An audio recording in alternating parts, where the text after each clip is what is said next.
Hey, everybody. Today we have for you podcast number 001. Today's podcast is entitled Clam in My Closet.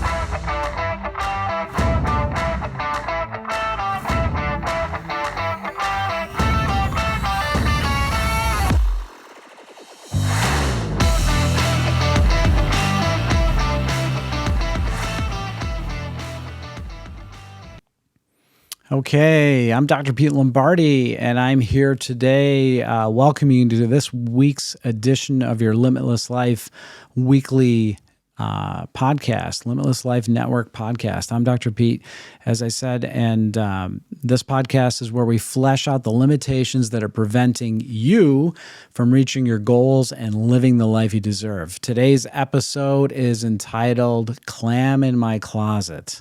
Today I have for you 4 points, and I just want to give you a quick backstory on the podcast since this is our inaugural podcast, the very first one. 10 years straight, actually a little bit more, I wrote a weekly blog. And so what we've done is we've curated the best of those blogs and put them into a podcast format. So I'm going to break these down in a little bit more detail as to what we were thinking about when I wrote them. And so we've got a lot of content to cover for many years to come. So this podcast will come to you every week. So today's topic, I've got 4 points for you, but let me tell you the backstory. So the backstory about the clam in the closet is it was really kind of a crappy weekend. And there wasn't a lot going on at the house. So my wife's like, you really need to clean out your closet. And I'm like, really? I got to clean out the closet? And she's like, just go and clean out the closet. You've got so much stuff in there. I can barely get any shirts to hang them up in there. And I'm like, okay. So I do it. And as I'm going through the closet, I'm finding that, yes, she's correct. I have hung on to many things. And I started pulling things out that I just never, ever wear. And clothes that were worn to tatter, they didn't look good.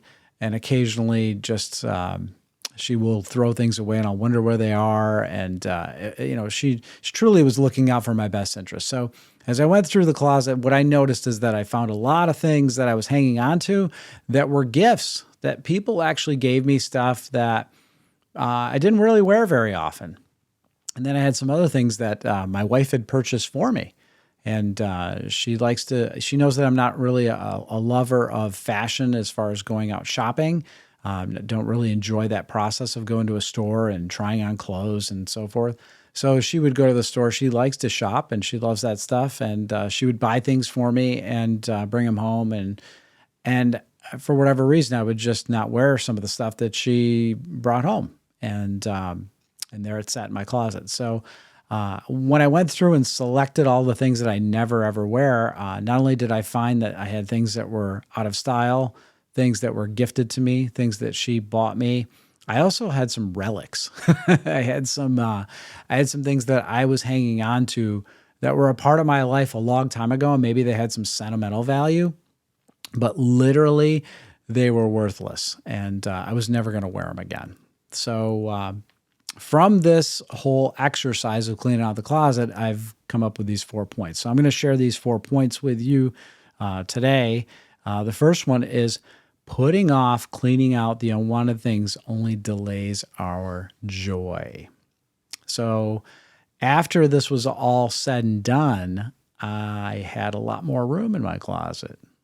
And it looked a lot nicer, and I could see the clothes that I actually like, wear, and enjoy.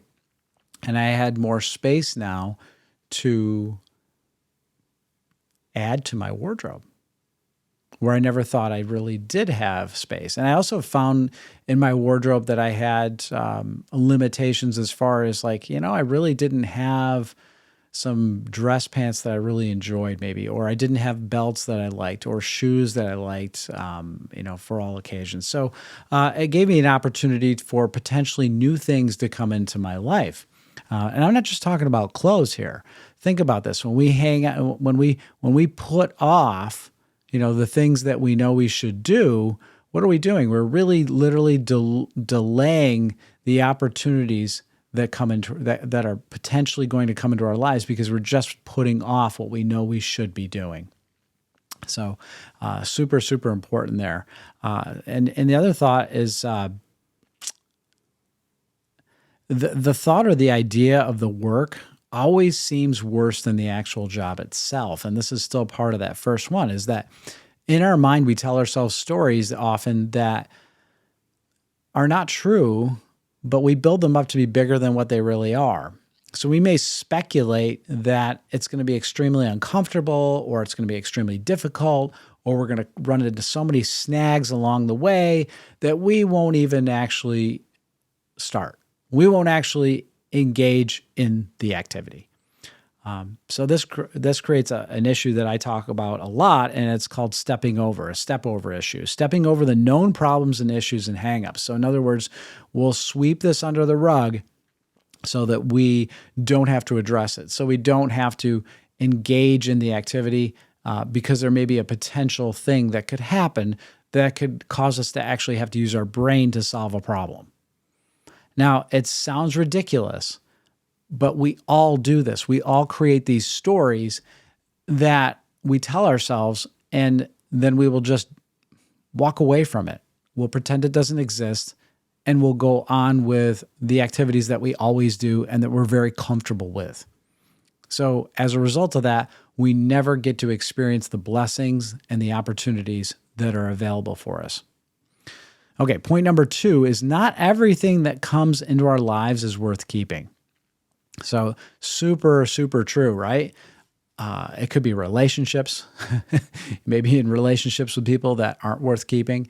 You may have an occupation that you don't enjoy, but you hang on to it because of maybe the pay, or maybe because of the benefits, or maybe because you don't know what else you would do instead of that, but you don't enjoy it. Just like clothing that you may hang on to in your closet. You'll hang on to it because, well, I don't know what else I would put there. I don't know what else I'd wear. And so I'll just wear this thing that covers my body, and it's a bare minimum, right? It's just something that is not what you really look good in, maybe. Yeah. So, and what about behaviors? Like behaviors that you hang on to. This really common thing called smoking. People know it's not good for them. Everybody that smokes knows that it's not good for them, but yet they hang on to it, and they use the excuse that it's a chemical addiction. And I'm not saying it's easy to quit smoking, but the smokers that quit smoking that I know and have personally watched that transformation, it was not through using some crutch. It was literally a decision that they made. They literally decided overnight that they were no longer going to be a smoker. Now, if one person can do that, why can't someone else? Because all it is mental strength. It's just really convincing yourself and telling yourself a story that you literally believe. And that's really what happens. They literally believe that they are no longer a smoker, and therefore they leave that limitation, that thing that's limiting their expression of health, they leave it behind them. They don't want it anymore. So, yeah. Okay, so now we're on to what? Jobs, relationships, seasons, changes. Point number 3, we need to exercise discernment when it comes to other people's ideas and plans for our lives. We need to exercise discernment. So what is discernment? Discernment is where you actually have to sit down and analyze something according to your values, according to your goals. Well, if you're not really clear on what your goals are and what your values are, it's really hard to be discerning, right? So, other people may think you want something in your life that you don't really want. They may have an opportunity that they present to you, and you don't have anything else going on. So you're like, okay, I'll try it. Very indifferent about the whole situation. Maybe your heart's not really behind it. That's not really, a recipe for success. That's more of a recipe for really poor outcome because, it's not something that you're maybe passionate about, but yet you say yes to it. And I've said yes to these things many, many times. And maybe it's fun for a moment or for a season, but it's never lasting because it wasn't my passion. I didn't feel fulfilled by it. It wasn't part of my vision or my dream. So yeah. And the thing I gotta say is that the people that struggle with this the most are those people that are super concerned about what other people think of them. When somebody gives you a gift, for instance, and it's something that, you see it and you're like, I really don't like that. You don't say that. We're all taught to be polite, and you say thank you and you accept the gift. And then what do you do with it?